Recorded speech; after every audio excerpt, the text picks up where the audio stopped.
Hi everybody, and welcome back to Fright and Foul News.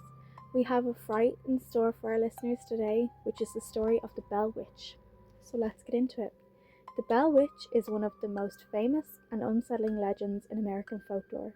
Rooted in early 19th century Tennessee, it blends eyewitnesses' testimony, superstition, and mystery in a way that still sparks debate today. The events began around 1817 near the Red River settlement in what is now Adams, Tennessee, on the farm of John Bell. Bell was a respected farmer, churchgoer, and family man.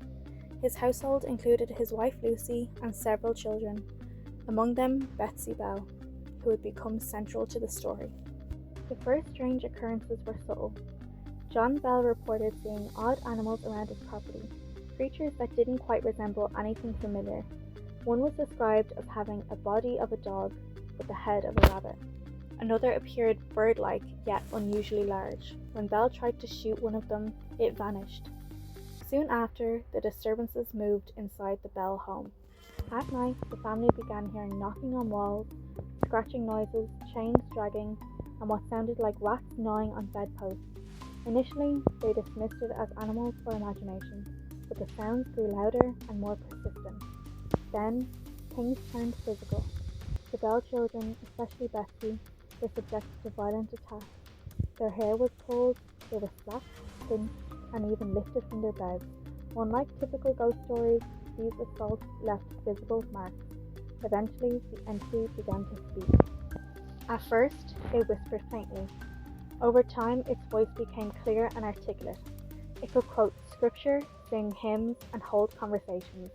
The entity identified itself in different ways, but mostly famously claimed to be Kate, often linked to a local woman called Kate Batts, who had allegedly been wronged by John Bell in a land dispute. What made the Bell Witch unique was its intelligence and personality. It wasn't just a mindless force, it was conversational, manipulative, and often cruel. It tormented John Bell relentlessly, claiming it intended to kill him. It fixated on Betsy Bell, interfering with her engagement to a young man named Joshua Gardner. The harassment became so intense that the engagement was eventually called off. It showed favoritism towards certain visitors and hostility towards others. The entity also displayed what many described as supernatural knowledge. It could reportedly repeat sermons word for word from miles away, reveal secrets about visitors, predict future events, witnesses, and public attention. News of the haunting spread quickly, drawing visitors from across the region. One of the most famous alleged witnesses was Andrew Jackson, who later became President of the United States. According to legend, Jackson visited the Bell farm with a group of men. As they approached, their wagon became mysteriously stuck, as if held in place by an unseen force. After declaring it must be the witch, a voice allegedly responded from the surrounding woods saying that they could proceed and that it would see them later. That night, the entity reportedly harassed Jackson's group so intensely that one of his men, who claimed to be the witch tamer, was beaten and humiliated by the invisible force. Jackson is said to have remarked that he would rather face the British again than endure another night with the Bell Witch. By 1820, John Bell's health deteriorated severely. He suffered from facial twitching, difficulty swallowing, and periods of unconsciousness. The entity claimed responsibility for his condition. One morning, Bell was found unresponsive. A strange vial of liquid was discovered in the cupboard. The entity announced that it had fed him poison. When the liquid was tested on a cat, the animal reportedly died quickly. John Bell was buried shortly after, and the entity declared triumph, saying it had accomplished its goal. Following John Bell's death, the disturbances lessened.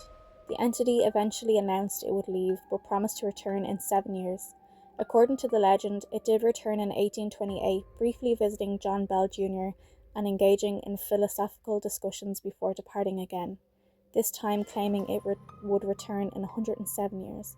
There is no verified account of that later return. The Bell Witch story remains deeply embedded in American folklore. The site of the haunting is associated with the Bell Witch Cave, which today is a tourist attraction. Visitors report strange feelings and occasional unexplained occurrences, though nothing on the scale of the original events. This has been Fright and Foul News. Thank you for listening. I hope you enjoyed today's episode, and if you have any suggestions, please comment them and I'll try to cover them in the next one. For now, take care and stay safe.